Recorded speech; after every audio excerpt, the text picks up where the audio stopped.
Good afternoon, students. Myself Nandita Singh from Sankar Nursing and Paramedical Institute, Gorakhpur. Today, now I am going to start a eye disorder topic, retinal detachment. Firstly, telling about you about retinal detachment. First, I want to tell you about a retina. You know, a retina is a layer present at the back of the eye where all image form. Retina function is by converting light rays into impulses and sending the signals to the brain through the optic nerve. And retina is the internal structure of the eye. Retina जो है आई का वो layer है जो कि back side में आई जो है आई की बैक साइड में रेटिना होता है और रेटिना का काम ये होता है कि जो भी लाइट रेस आ रहे हैं हमारे लेंस से होके रेटिना तक जाते हैं तो इमेज फॉर्म करना। इमेज जो है इसको हम फोटो रिसेप्टर्स भी बोलते हैं। फिर वो लाइट रेस जो है आपका ऑप्टिक नर्व तक रेटिना ही पहुंचाता है। तो रेटिना का एक डिसऑर्डर है रेटिनल डिटैचमेंट, उसमें हम आज पढ़ेंगे रेटिनल डिटैचमेंट के बारे में। Now first you see a retinal detachment. The retina is the light sensitive layer of tissue that lines the inside of the eye and send visual messages through the optic nerve to the brain. The retina is the light sensitive layer of tissue. Retina जो होता है वो light sensitive layer of tissue, tissue का वो layer होता है जहाँ पे जिसके थ्रू लाइट का सेंसेशन होता है और ये हमारे आई के इनसाइड में होता है। इनसाइड लास्ट लेयर होता है रेटिना जिसका काम होता है विजुअल मैसेज देना, मतलब कि जो हम देखते हैं उसे हम विजुअल बोलते हैं। तो visual message through the optic nerve to the brain, optic nerve के थ्रू हमारे ब्रेन तक रेटिना विजुअल मैसेज पहुंचाता है। जहाँ व्हेन द रेटिना डिटैच, लेकिन रेटिनल डिटैचमेंट के कंडीशन में क्या होता है, जो लेयर है आपका रेटिना आई का लास्ट लेयर है उस लेयर में रेटिना डिटैचमेंट के कंडीशन में क्या होता है, इट इज़ लिफ्ट और pulled from its normal position. Retina का जो नॉर्मल पोजीशन है उस पोजीशन से रेटिना डिटैच हो जाता है। नॉर्मल पोजीशन में वो अटैच है, ठीक है, लेकिन इस कंडीशन में डिटैच कंडीशन में वो वहाँ से सेपरेट हो जाता है अपने नॉर्मल पोजीशन से। If not promptly treated retina detachment can cause permanent vision loss. अगर हम उसको तुरंत सही से ट्रीटमेंट नहीं लेते हैं तो धीरे धीरे क्या होता है कि जो आपका विजन है जो हमें दिखाई देना है वो परमानेंट लॉस हो जाता है। Next, come to the definition. Retinal detachment is a disorder of eye in which the retina peels away from its underlying layer of support tissue. Initial detachment may be localized, but without rapid treatment, the entire retina may detach, leading to vision loss and blindness.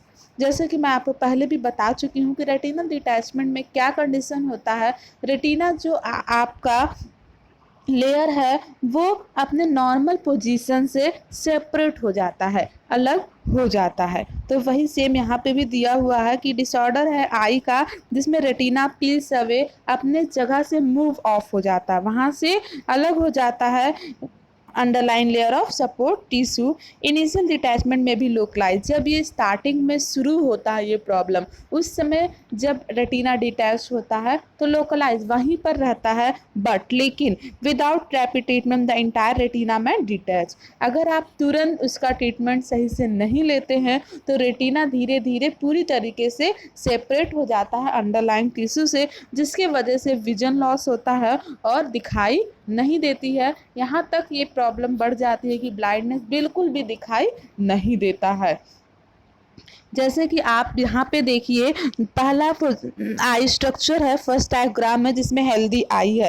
Healthy I है तो आप यहाँ पीछे के side में देख रहे हैं जो लास्ट लेयर है रेटिना, तो रेटिना अपने नॉर्मल पोजीशन में है। तो this is a healthy I, light reflection अच्छे से आएगा, हमारे ऑप्टिक नर्व तक जाएगा, इमेज फॉर्मेशन होगा और हमें अच्छे से दिखाई देगा, अच्छे से न्यूरल सेंसेशन होगा और हम अच्छे से देख सकेंगे। But in the condition of retinal detachment, आप जस्ट उसके बगल वाला डायग्राम में देखिए, यहाँ पे रेटिना दिया हुआ है तो आप कंपेयर करिए हेल्दी रेटिना और डिटैच्ड रेटिना में क्या दिक्कत है। यहाँ पे रेटिना का जो लेयर है वो वहाँ पे टीयर फॉर्मेशन हो गया है, डिटैच हो गया, जिसकी वजह से रेटिना अपने जगह से अलग हो गया है। उसी को हम बोलते हैं रेटिनल डिटैचमेंट। आई होप आपको समझ में आ गया होगा रेटिनल डिटैचमेंट क्या होता है। मीन्स सिंपल वे में हम कह सकते हैं अपने लेयर, अपना जो उसका लोकेशन है रेटिना का, उस लोकेशन से रेटिना का सेपरेट हो जाना, अलग हो जाना उस टिश्यू से, अंडरलाइन टिश्यू से,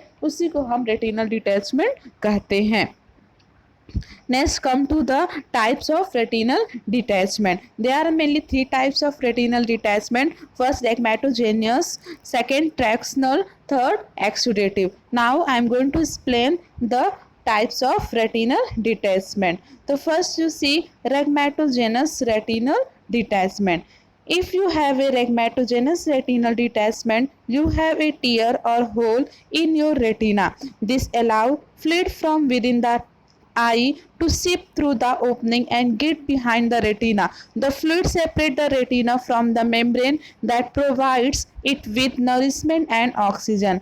अगर आपको rhegmatogenous retina detachment होता है, उस कंडीशन में क्या होता है, you have a tear or hole formation in your retina. Tear बोल सकते हैं या फिर हम होल यानी छिद्र हो जाना। तो जो रेटिना है, अंडरलाइन टिश्यू जहाँ पे रेटिना लोकलाइज है, वहाँ पे रेटिना में होल फॉर्मेशन हो जाता है, वहाँ पे छिद्र हो जाता है, जिसकी वजह से क्या होता है, जब होल फॉर्मेशन हो जाएगा रेटिना में, जिसके रास्ते से fluid from within the eye to seep through the opening and get behind the retina.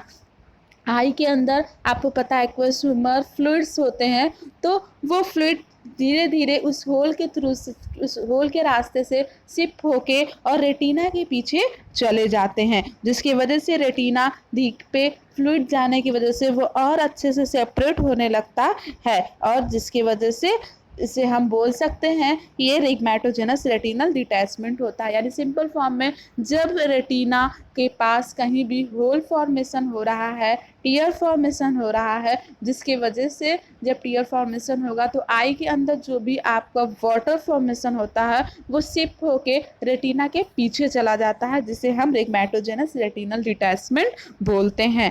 Next types है, सॉरी यहाँ पे आपको एक बार दिखाया हुआ है, in some cases there may be small area of the retina that are torn, this area called retina tears और retina break and can lead to retinal detachment. यहाँ पे मैंने आपको डायग्राम के थ्रू दिखाया है, ये आपका रेटिना है, बट यहाँ पे होल फॉर्मेशन हो गया है। तो जो ये होल फॉर्मेशन हुआ है आप देख रहे हैं, इस ये क्या है, रेटिनल टीयर है। तब होल फॉर्मेशन होने की वजह से उसके थ्रू क्या होता है, आई का जो फ्लूइड है इन रेटिना के बैक साइड में जाने लगता है, जिसकी वजह से रेटिना अपनी नॉर्मल पोजीशन से सेपरेट होता है। तो इस वजह से जो रेटिनल डिटैचमेंट होता है उसको हम rhegmatogenous retinal detachment, tear retinal detachment और होल रेटिनल डिटैचमेंट बोल सकते हैं। नेक्स्ट टाइप्स है आपका ट्रैक्शनल रेटिनल डिटैचमेंट। ये सेकंड टाइप्स है रेटिनल डिटैचमेंट का।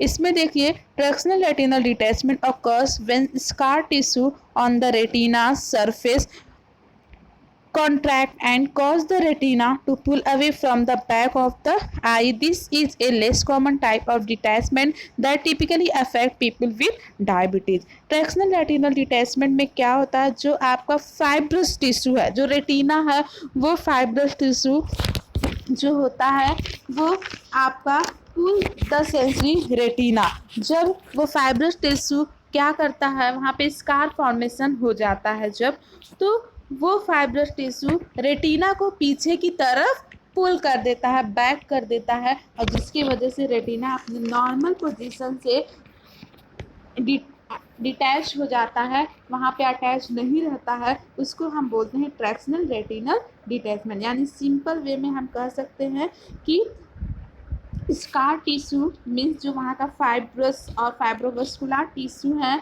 वो कॉन्ट्रैक्ट होते हैं। तो जब वो कॉन्ट्रैक्ट होंगे तो रेटिना पे प्रेशर पड़ेगा, जिसकी वजह से रेटिना क्या होगा, अपने पोजीशन से सेपरेट होने लगेगा, मूव ऑफ होने लगेगा, और जिसको हम बोलते हैं रेटिनल डिटैचमेंट। ये बहुत ही टिपिकली पाया जाता है, लेकिन मोस्टली डायबिटीज़ के पेशेंट में आपको ये रेटिनल डिटैचमेंट देखने को मिलता है। नेक्स्ट टाइप्स है एक्सीडेटिव डिटैचमेंट। तो एक्सीडेटिव मतलब भी आप समझ रहे होंगे कि पस फॉर्मेशन, फ्लूइड फॉर्मेशन ये होता है। तो यहाँ पे आइए देखते हैं क्या है। In exudative detachment, there are no tears or break in the retina. In the condition of exudative detachment, there is no formation of tear or break in the retina. This type of detachment is caused by retinal disease such as inflammatory disorder or coarse disease. Means in exudative detachment, the retinal detachment is occurs due to an inflammatory disorders, coarse disease, which cause abnormal development in blood vessels behind the retina. क्या होता है exudative detachment में? कोई भी tier formation नहीं होता है, कोई भी ब्रेक नहीं होता है रेटिना में, कोई भी होल फॉर्मेशन नहीं होता है, बल्कि अगर आई में कोई डिसऑर्डर है, कोई इन्फ्लामेशन है, कोई इंजरी है, जिसकी वजह से क्या होता है रेटिना अपने प्लेस से सेपरेट होने लगता है और जिसकी वजह से रेटिनल डिटैचमेंट की प्रॉब्लम फेस करना पड़ता है पेशेंट को। अब यहाँ पे दिया हुआ है retina such as inflammatory disorder. Inflammatory disorder की वजह से है कोर्स डिजीज। तो कोर्स डिजीज में क्या होता है? Abnormal development of blood vessels in retina. Retina में जो ब्लड वेसल्स होते हैं वो एबनॉर्मल डेवलप होने लगते हैं। यहाँ पे क्या होता है, जो कैपिलरीज है वो ब्रेक डाउन हो जाती है रेटिना में। जब वो ब्रेक डाउन हो जाएंगी तो जो भी फ्लूइड्स है वो बैक ऑफ द रेटिना के जस्ट बैक में लीकेज होने लगता है और जिसकी वजह से धीरे धीरे रेटिना जो है वो सेपरेट होना लगता है। इसलिए इसको हम बोलते हैं एक्सीडेटिव डिटैचमेंट।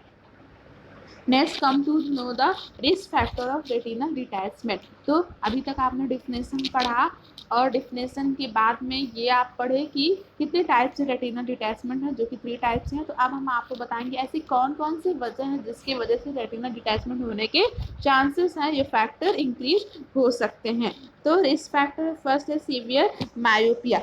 तो यह नियर साइटेडनेस। नियर साइटेडनेस में क्या होता है? दूर का, जो पास की चीज़ें होती हैं वो हमें ईजिली अच्छे से दिखाई देती हैं, हम उन्हें अच्छे से देख सकते हैं, बट जो दूर की चीज़ें होती हैं वो सही से दिखाई नहीं देती हैं। तो किसी पेशेंट को सीवियर मायोपिया है, लंबे समय से है, बहुत ज़्यादा प्रॉब्लम हो गई है, तो ऐसी कंडीशन में उस पेशेंट को रेटिनल डिटैचमेंट होने के चांसेस बढ़ जाते हैं। नेक्स्ट है रेटिनल टीयर्स। अगर रेटिना में कोई भी होल फॉर्मेशन हुआ है, कोई ब्रेक है, कोई टीयर फॉर्मेशन है, तो जिसकी वजह से भी रेटिनल डिटैचमेंट के चांसेस बढ़ जाते हैं, रिस्क बढ़ जाते हैं। नेक्स्ट है ट्रॉमा। अगर आई में कोई इंजरी है तो इसके वजह से भी बढ़ सकता है। जैसे भी आप लोग पढ़े थे टाइप में एक्सुडेटिव रेटिनल डिटैचमेंट, उसमें क्या हो रहा था? ट्रॉमा, इंजरी, कोई डिजीज, इसकी वजह से हो रहा था। और टीयर्स में आप पढ़े थे रेगमेटोजेनस। रेगमेटोजेनस जो है टीयर्स फॉर्म में ही के वजह से ही हो रहा था। नेक्स्ट है फैमिली हिस्ट्री। अगर घर में किसी को पहले रहा हो आपके फैमिली में तो मे भी चांसेस है कि जो न्यू जनरेशन है उसको भी हो सकता है। नेक्स्ट है complication from cataract surgery. Cataract surgery हुआ है तो उसका कॉम्प्लिकेशन है रेटिनल डिटैचमेंट, तो ऐसे कंडीशन में भी रेटिनल डिटैचमेंट हो सकता है। नेक्स्ट है इंजरी। अगर कोई चोट लगी है आई में तो there is a chances of retinal detachment. Next advance diabetes. Diabetes की कंडीशन में रेटिनल डिटैचमेंट के रिस्क बढ़ जाते हैं, तो जो जिनको भी डायबिटीज है उनको बहुत ज़्यादा प्रिकॉशन रखने की ज़रूरत है।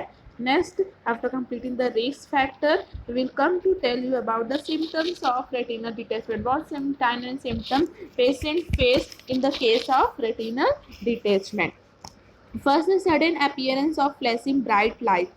क्या होता है इस कंडीशन में? पेशेंट को ऐसा फील होगा कि जस्ट अचानक हमारे आँख पे फ्लैश मतलब बहुत तेज़ी से जब आँख पे आँख तो खूब तेज़ लाइट पड़े तो क्या होता है? आँख कहते हैं हिंदी में चक चकचो मतलब उसको कुछ बोलते हैं ऐसे ही।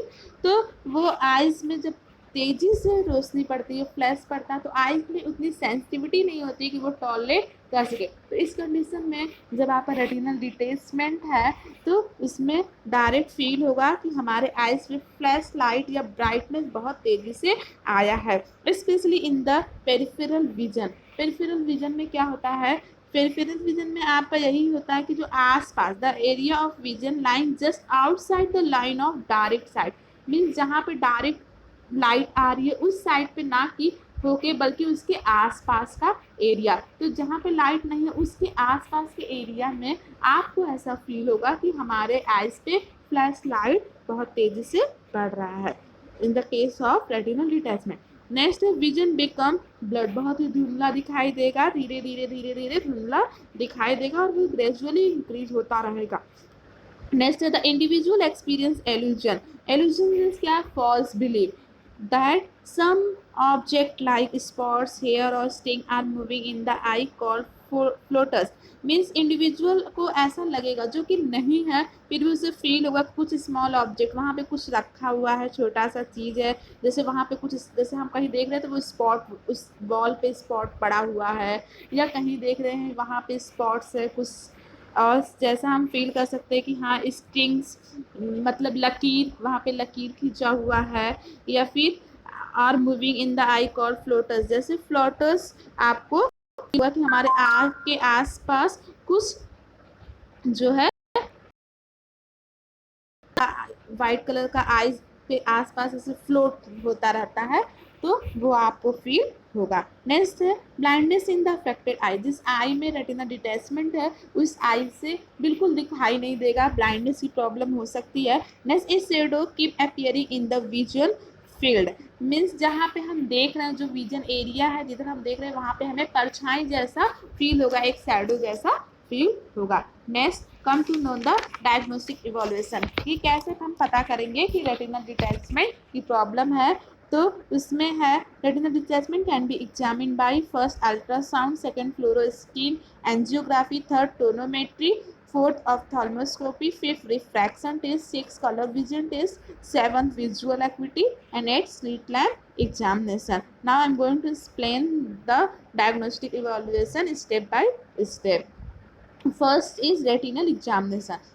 The doctors may use an instrument with a bright light and a special lens ophthalmoscope to examine the back of your eye, including the retina. The ophthalmoscope provides a highly detailed view, allowing the doctor to see any retinal holes, tear or detachment. इसमें जो doctor हैं एक instrument का use करेंगे, उस instrument में bright light मतलब कि तेज़ रोशनी वाली लाइट होगी, स्पेशल लेंस होगा, जिससे उस इंस्ट्रूमेंट को हम ऑप्थाल्मोस्कोप बोलते हैं, तो डॉक्टर ऑप्थाल्मोस्कोप का यूज़ करेंगे जिसमें वो एग्जामिन करेंगे आपके back of the I, eyes की जो बैक साइड है वहाँ पे एग्जामिन करेंगे, मीन्स रेटिना का एग्जामिन करेंगे जिसमें रेटिना भी इंक्लूडिंग होगा। द ऑप्थाल्मोस्कोप क्या करेगा आपको, वो इंस्ट्रूमेंट वो डिवाइस प्रोवाइड करेगा हाईली डिटेल्ड व्यू, आपको हाईली अच्छी तरीके से आप व्यू कर सकते हैं। Doctor allowing the doctor to see any retina holes, tear और detachment, और डॉक्टर इसमें ऑप्थाल्मोस्कोप की हेल्प से आसानी से देख सकेंगे कि रेटिना में कोई प्रॉब्लम तो नहीं है, कोई होल फॉर्मेशन,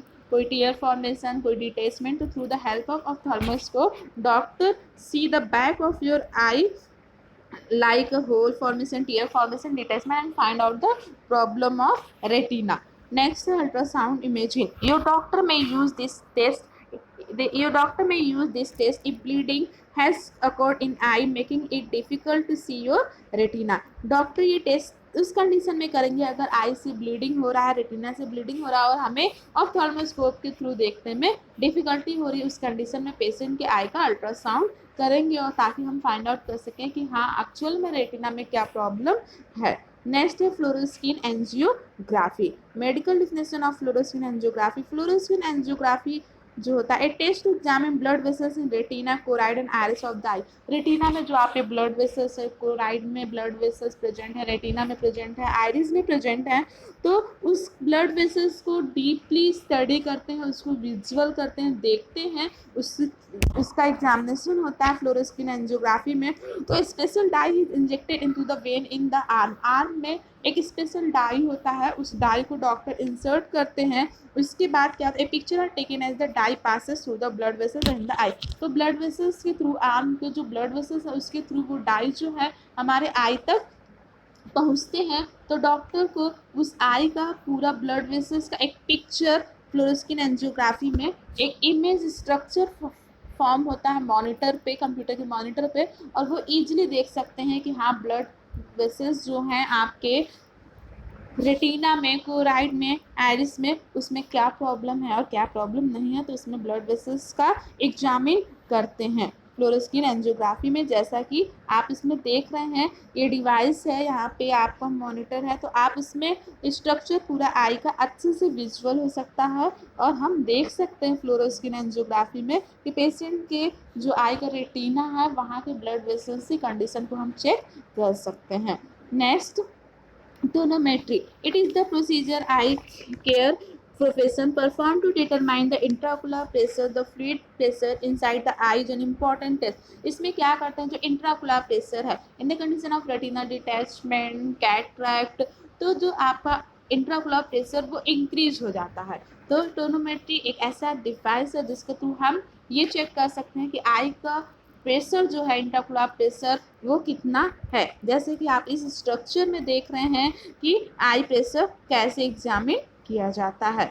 नेक्स्ट है visual acuity test, commonly refers to the clarity of vision, visual activity dependent on optical and neural factor. Visual acuity में हम ये चेक करते हैं क्लियरेंस, कितना विजुअल उसका कितना अच्छा है या फिर नहीं है, जिसमें हमें द शार्पनेस ऑफ रेटिना मतलब रेटिना कितना शार्प, कितनी अच्छी तरीके से फोकस कर रहा है, कितना हेल्दी है, साथ ही अपना जो वो उसका फंक्शन है, मैसेज पहुंचाता है ऑप्टिक नर्व तक, लाइट रेस लेके जाता है, वो चीज़ कितना अच्छे से काम कर रहा है, जिसकी वजह से हमें दिखाई देने में कोई दिक्कत नहीं हो रही है। तो इन विजुअल एक्टिविटी हम ये चेक करते हैं कि पेशेंट का क्लैरिटी कितना है, वो अच्छे से देख पा रहे हैं या फिर नहीं देख पा रहे हैं। Through the Snellen chart help, इससे भी हम चेक कर सकते हैं।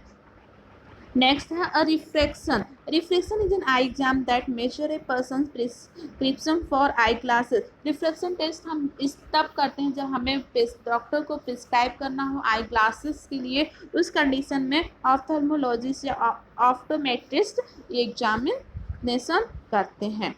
Next, come to slit lamp examination test. As the slit lamp examination look at structure, there are the front of the eye. The slit lamp is a low power microscope combined with a high intensity light. तो slit lamp examination होता है, उसमें क्या होता है, front of the आई, आई के सामने से एक डिवाइस होता है ये स्लिट लैम्प, तो उस डिवाइस में लो पावर माइक्रोस्कोप, उसमें लो पावर माइक्रोस्कोप का प्लस हाई इंटेंसिटी लाइट होती है, जो डीपली तक वो लाइट, वो रोशनी हमारे आइज तक पहुंच सके और माइक्रोस्कोप के थ्रू हम अच्छे से इजीली विजुअल कर सके आई की कंडीशन को।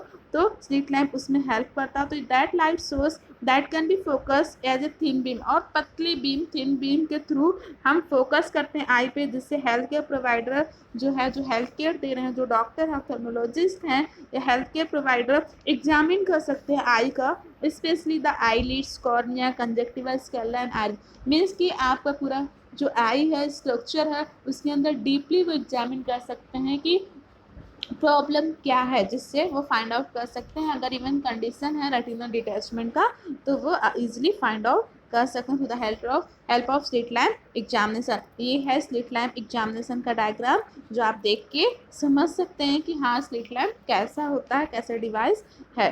नेक्स्ट है मैनेजमेंट ऑफ रेटिनल डिटैचमेंट। अब हम आपको बताएंगे कि रेटिनल डिटैचमेंट को कैसे मैनेज करेंगे। डायग्नोस्टिक इवैल्यूएशन कंप्लीट है, कैसे कैसे हम चेक करेंगे, कौन कौन से एग्जामिनेशन है, टोनोमेट्री है, slit lamp examination, refraction test, ये सारे कंप्लीट है। नेक्स्ट है management of retinal detachment. Management of retinal detachment, I am going to discuss about the surgical management of retinal detachment. In surgical management of retinal detachment, you first see laser surgery, photocoagulation. So here the surgeon direct a laser beam into the eye through the pupil. Pupil के through surgeon क्या करते हैं, laser beam into the eye, direct एक laser beam हमारे eye तक लेके जाते हैं through the pupil. The laser make burn around the retinal tear. तो जो रेटिनल टीयर जहाँ पे होल फॉर्मेशन हुआ है, वहाँ पे क्या होगा, बर्न होगा। जो बीम जा रहा लेजर बीम, वो वहाँ पे बर्न करेगा जो टीयर फॉर्मेशन, जो होल फॉर्मेशन रेटिना हुआ है, जिसकी वजह से वहाँ पे स्कार हो जाएगा, घाव जैसा फॉर्मेशन हो जाएगा, और जिससे हेल्प करेगा that usually weld the retina to underline tissue. Weld means क्या होता है कि जब हीट हो जाता है दो साइड में, तो उसको पकड़ के हम उसको अटैच ज्वाइंट कर देते हैं, जिसके हेल्प से क्या होगा, उस टिश्यू जो अंडरलाइन टिश्यू, वहाँ से रेटिना को हम अटैच कर देंगे। तो सिंपल वे में हम समझ सकते हैं कि सर्जन एक लेजर बीम आई में थ्रू द पुपिल के थ्रू इंसर्ट करते हैं और वो लेज़र बीम बर्न करता है कहाँ पे, आपका जहाँ पे टीयर फॉर्मेशन हुआ, जब वहाँ पे बर्न होगा तो स्कार फॉर्मेशन होगा और उस स्कार फॉर्मेशन को तुरंत अंडरलाइन टिश्यू से अटैच कर दिया जाता है, जिससे रेटिना डिटैचमेंट खत्म हो जाता है, रेटिना अपने प्लेस पे पहुँच जाता है। नेक्स्ट है freezing cryopexy. After giving you a local anaesthetic to numb your eye, इस कंडीशन में सबसे पहले लोकल अनेस्थेसिया देंगे आई में, ताकि आई मूवमेंट ना हो, कोई सेंसेशन ना हो। तो the surgeon applied a freezing probe to the outer surface of the eye directly over the ear. तो फ्रीजिंग प्रोब एक डिवाइस है जिसको आइज में इंसर्ट करते हैं, तो वो हेल्प करता है फ्रीजिंग करने को, उस एरिया को वो फ्रीजिंग करता है। तो क्या करते हैं, freezing probe outer surface of the eye, जो आउटर सरफेस है means the side of retina, तो वहाँ पे टीयर के पास डायरेक्टली ओवर द टीयर के पास फ्रीजिंग प्रोब को इंसर्ट करेंगे और वहाँ पे फ्रीजिंग करेंगे। जो फ्रीजिंग होगा तो जिसकी वजह से वहाँ पे स्कार फॉर्मेशन हो जाएगा, और वो स्कार फॉर्मेशन होगा तो वो हेल्प करेगा रेटिना को अपना अंडरलाइन वॉल पे अटैच करने में। तो यहाँ पे पहले क्या करते, बर्न करके, इन लेजर सर्जरी में बर्न करके स्कार क्रिएट कर रहे थे और जिससे अटैच कर रहे थे रेटिना को अपने अंडरलाइन टिश्यू पे। But in condition of freezing cryopexy, through the help of an freezing probe की हेल्प से फ्रीजिंग कर रहे थे जहाँ पे टीयर फॉर्मेशन है और जिसकी वजह से स्कार फॉर्मेशन हो रहा था, और स्कार फॉर्मेशन होने के बाद उसको अटैच कर दे रहे थे अंडरलाइन टिश्यू, जहाँ पे रेटिना का नॉर्मल पोजीशन है वहाँ से हट चुका था, उसे नॉर्मल पोजीशन पे रेटिना को पहुँचा दे रहे थे। नेक्स्ट सर्जरी है scleral buckle surgery. Scleral buckle surgery is an established treatment in which the eye surgeon sewn one or more silicone band to the sclera. The band push the wall of the eye inward against the retinal hole. इसमें scalar buckle surgery में क्या करते हैं, doctor जो है, surgeon जो है, ढेर सारे सिलिकॉन ट्यूब, वन और मोर सिलिकॉन बैंड यूज करते हैं। वो बैंड को push the wall of the I inward against the retina, उस बैंड को आई के अंदर लेके जाते हैं और अगेंस्ट द रेटिनल होल, जो रेटिना होल है, होल फॉर्मेशन में वहाँ तक आप स्कैलर बुकल बैंड जो है, स्कैला में जो बुकल बैंड है वो लेके जाएंगे अगेंस्ट द रेटिनल होल के पास। फिर क्या करेंगे, क्लोजिंग द ब्रेक और reducing fluid flow through it and reducing the effect of vitreous interaction thereby allowing the retina और रिटैच। तो जो फ्लूइड कलेक्ट हो गया था, आपको पहले भी बताया गया, टीयर फॉर्मेशन हो रहा था तो फ्लूइड कलेक्शन हो रहा था, विट्रस हो रहा था, तो उसमें भी आपका क्या हो रहा था, फ्लूइड कलेक्शन हो रहा था। तो एक्सुडेटिव में भी फ्लूइड कलेक्शन हो रहा था, अंदर फ्लूइड जा रहा था, इन्फेक्शन की वजह से फ्लूइड जनरेट हो रहा था। और यहाँ पे भी आप पढ़े थे टीयर और होल फॉर्मेशन में जो वाटर है नॉर्मल वो रेटिनल के बैक साइड में चले जाते। तो इसी कंडीशन में क्या करते, पहले जो वहाँ के फ्लूइड है सिलिकॉन ट्यूब के हेल्प से उस फ्लूइड को ड्रेन आउट करेंगे। नेक्स्ट जो आपका बकल है वो बकल सिलिकॉन बैंड से हेल्प से क्या करेंगे, जहाँ पे होल फॉर्मेशन है उसको अटैच करेंगे, रेटिना को अपने नॉर्मल पोजीशन में ले जाएंगे। यहाँ पे आप देखिए लिखा है band push the wall of the I inward against the retina. Band को क्या करेंगे, आई का जो वॉल है वहाँ तक, जहाँ पे होल फॉर्मेशन है वहाँ तक ले जाएंगे। फिर क्लोजिंग द ब्रेक, और जो वहाँ पे जो होल फॉर्मेशन, उस ब्रेक को हम बंद करेंगे, क्लोज करेंगे, और जो भी फ्लूइड है उस फ्लूइड को वहाँ से ड्रेन कर देंगे। नेक्स्ट है cryotherapy. Cryotherapy freezing is applied around retinal break prior to placing the buckle. जब हम बकल प्लेस कर रहे हैं तो बकल प्लेस करने से पहले क्रायोथेरेपी करेंगे, फ्रीजिंग करेंगे। तो इससे पहले फ्रीजिंग प्रोब का हेल्प मैंने आपको बताया, तो फ्रीजिंग प्रोब की वजह से जो भी आपका अंदर फ्लूइड रेटिनल के बैक साइड में गया है उसको हम क्या कर रहे हैं, निकाल दे रहे हैं, ड्रेन आउट कर रहे हैं। तो हमें क्या करना है, फ्रीजिंग प्रोब की हेल्प से पहले जो भी फ्लूइड है उसे ड्रेन कर देंगे, उसके बाद में हम स्कैलर बकल सर्जरी करेंगे, यानी कि आपका जो सिलिकॉन बैंड है वो बैंड को इंसर्ट करेंगे रेटिनल होल के पास, और फिर जो रेटिनल होल है उस बैंड की हेल्प से क्लोज करके और अपने नॉर्मल पोजीशन पे रेटिना को पहुंचा देंगे। Next pneumatic retinopexy. The operation is generally perform in the doctor office. ये जो है डॉक्टर ऑफिस पे, डॉक्टर जहाँ पे हैं वहाँ पे परफॉर्म होता है अंदर द लोकल एनेस्थेसिया के अंदर। तो इसमें क्या करते हैं, retina treatment in which a gas bubble is injected into the eye, after which laser of freezing treatment is applied to the, तो laser of freezing treatment applied करने के बाद यानी फ्रीजिंग आप ड्रेन आउट करने के बाद जो भी वाटर्स है एक्सुडेट है उसको ड्रेन आउट करने के बाद क्या वहाँ पे गैस के बबल्स इंजेक्ट करते हैं, जहाँ पे होल फॉर्मेशन वहाँ पे गैस के बबल्स इंजेक्ट करेंगे। The patient head is in position, और जब इंजेक्ट करेंगे रेटिनल होल के पास गैस का बबल, तो पेशेंट का जो हेड का पोजीशन है जैसा है उसी तरीके से पोजीशन में कुछ समय तक, कुछ दिन तक रखेंगे, ताकि वो गैस बबल्स जो है रेटिनल होल के कांटेक्ट में रहते रहते रेटिनल होल को रिपेयर करके और रेटिनल होल को नॉर्मल पोजीशन में लेके आएंगे। तो मीन्स जो रेटिनल होल है वहाँ पे गैस बबल्स इंसर्ट करेंगे, पेशेंट का जो हेड है उसको हम टिल्ट करेंगे और सेवरल डेज तक वहाँ पे गैस बबल्स रहेगा, और जिसके बाद में धीरे धीरे धीरे धीरे रेटिनल जो डिटैच हुआ था वो अब अटैच हो जाएगा अपने नॉर्मल पोजीशन में, रेटिना पहुंच जाएगा और रेटिनल डिटैचमेंट की प्रॉब्लम को हम खत्म कर सकेंगे। नेक्स्ट है nursing management. After completing the surgical management we will come to start the nursing management of retinal detachment. In nursing management, first nursing responsibility is to making the nursing diagnosis, to care the patient according to diagnosis, planning, intervention, rational assessment. All this process come into the nursing care plan. So first it is very important for nurse to make the nursing diagnosis. So here first knowledge deficit, it is simply because a patient is not know about what is retinal detachment, so that is clear that knowledge deficit of patient. तो patient का क्या होगा, knowledge deficit होगा, उसे knowledge नहीं होगा about his treatment, उसकी treatment कैसा होगा, या उसे कैसे कैसे अपना केयर करना है, या उसे क्या डिजीज है, तो पेशेंट की नॉलेज डेफिसिट होगा। नेक्स्ट है Altered visual perception due to the region of retinal detachment, which is the eye disorder. So here it is ocular emergency condition also.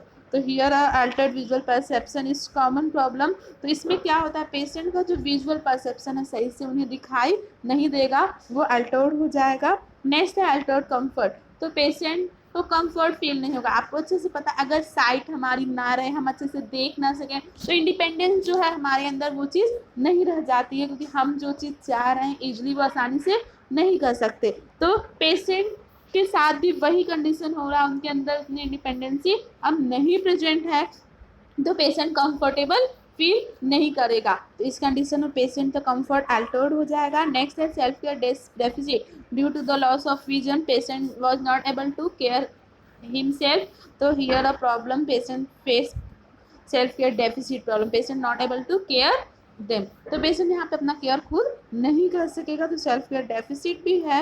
Next है potential for loss of vision and visual impairment, यहाँ पे chances है कि अगर आप सही से treatment नहीं लेंगे तो धीरे धीरे विजन एकदम से लॉस हो जाएगा, ब्लाइंडनेस की प्रॉब्लम आ सकती है और विजुअल इम्पेयरमेंट हो सकता है। नेक्स्ट डायग्नोसिस है, सर्जिकल डायग्नोसिस में मैं आपको ये बताऊंगी, जैसे कि रेटिनल डिटैचमेंट जो है वो सर्जिकल कंडीशन है, तो यहाँ पे फर्स्ट डायग्नोसिस है knowledge deficit related to diagnosis surgical intervention home care management. Patient को नॉलेज डेफिसिट होगा, कोई भी जानकारी नहीं होगी कि उन्हें क्या हुआ है, डायग्नोसिस से रिलेटेड सर्जिकल कौन सी सर्जरी होगी, कैसे होगा, क्या कुछ भी नॉलेज नहीं होगा, और होम केयर मैनेजमेंट घर पे वो अपने आप को कैसे मैनेज करेंगे, कैसे केयर करेंगे, तो इवन देन इन सब चीज़ों के बारे में पेशेंट को नॉलेज नहीं होगा। तो knowledge deficit related to diagnosis surgical intervention and home care management. Next है विजुअल और perceptual alteration related to surgical intervention, surgery होने की वजह से पेशेंट को दिखाई नहीं देगा कुछ दिन तक, आई में सर्जरी है तो आई पैड लगे होते हैं,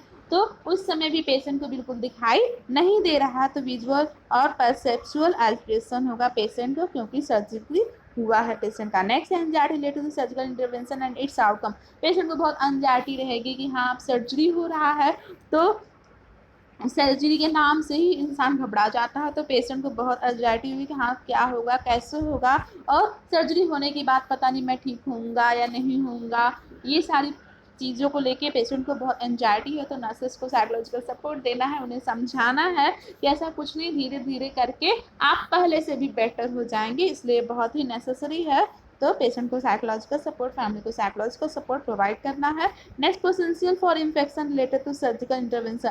सर्जिकल इंटरवेंशन है तो there is a chances of infection. जब सर्जरी होता है तो बहुत सारे चांसेस हैं इंक्रीज होने के, इन्फेक्शन लगने के, तो there is a risk factor for infection. Next है potential risk of increase intraocular pressure. Eye surgery है तो there is a very common risk is increase the intraocular pressure, तो इंट्राकुलर प्रेशर इंक्रीज होने के भी चांसेस है। Next risk of injury related to altered visual perception. Visual perception उनका altered हो गया, वो नॉर्मल नहीं देख पा रहे हैं, तो उन्हें चांसेस है इंजरी होने, कहीं भी वो गिर सकते हैं। इस सब कंडीशन में पेशेंट को हेल्पिंग डिवाइस जो है उन्हें प्रोवाइड करना ताकि वो इंजरी से बच सकें। नेक्स्ट नर्सिंग मैनेजमेंट में क्या करेंगे, पेशेंट को प्री ऑपरेटिव केयर देना है, ऑपरेशन से पहले जो भी केयर है वो सारे केयर नर्सेस को प्रोवाइड करना है। Usual pre operative care for ambulatory service. अगर पेशेंट का एम्बुलेटरी सर्जरी होना है मीन्स कि नाइट शिफ्ट, मतलब नाइट में नहीं रुकना है, ओपीडी ही है, वहाँ से सर्जरी करके पेशेंट को तुरंत डिस्चार्ज करना है, तो जो भी केयर है वो प्रॉपर केयर पेशेंट को प्री ऑपरेटिव केयर नर्सेस को प्रोवाइड करना है। नेक्स्ट है डायलेटिंग आई ड्रॉप और other medication as order. Patient को जो भी मेडिकेशन ऑर्डर किया गया है, चाहे वो डायलेटिंग आई ड्रॉप्स है, जो भी डॉक्टर ने प्रिस्क्राइब है, वो सारे मेडिकेशन नर्सेस को प्रोवाइड करना है पेशेंट को। Next post operative care, after surgery जो भी केयर है, डॉक्टर्स के जो भी ऑर्डर हैं उन सबको फॉलो करना, मेडिकेशन और सारे केयर पेशेंट को करना है, पोस्ट ऑपरेटिव केयर पेशेंट को करना है नर्सेस को। नेक्स्ट है पेशेंट टीचिंग, पेशेंट को हेल्थ एजुकेशन देना है, कैसे केयर करना है, क्या कैसे कैसे वो कंडीशन इम्प्रूव होगा, लाइफ स्टाइल कैसे वो अपना इम्प्रूव करेंगे, इन सब के बारे में नर्सेस को नॉलेज देना है, टीचिंग करना है। नेक्स्ट है provide written and verbal instruction. Patients या रिटन और वर्बल जो भी इंस्ट्रक्शन दे रहे हैं वो रिटन फॉर्म में होना चाहिए, पेशेंट देख नहीं सकता है, इवन देन उस समय फैमिली वाले देख के उनका केयर कर सकते हैं, और प्लस आप उसको रिटन को वर्बल फॉर्म में उन्हें एक्सप्लेन करके अच्छे से सारे इंस्ट्रक्शंस को समझाना कि पेशेंट कैसे कैसे अपना केयर करेंगे, कैसे कैसे इंस्ट्रक्शन को फॉलो करेंगे, फॉलो अप करेंगे केयर को, इसके बारे में नर्सेस को बताना है। Next instruct patient to call physician immediately if vision changes, continuous flashing, light appears, redness, swelling और pain increase, type and amount of drainage increase or significant pain is not relieved by acetaminophen। Means कि patient को कोई भी condition, ऐसा कोई भी condition आ रहा है, कोई भी चेंजेस आ रहा है, विजन में पेन हो रहा, फ्लैशिंग लाइट है, कोई भी कॉम्प्लिकेशन देखने को मिल रहा, उस कंडीशन में पेशेंट को अलर्ट रहना है और तुरंत ही फिजिशियन से कंसल्ट करना है, लेट नहीं करना है। ये चीज़ नर्सेस को पेशेंट को समझाना और होल नर्सिंग केयर पेशेंट को प्रोवाइड करना है। now i'm now I'm going to ending the this topic retinal detachment. Thank you.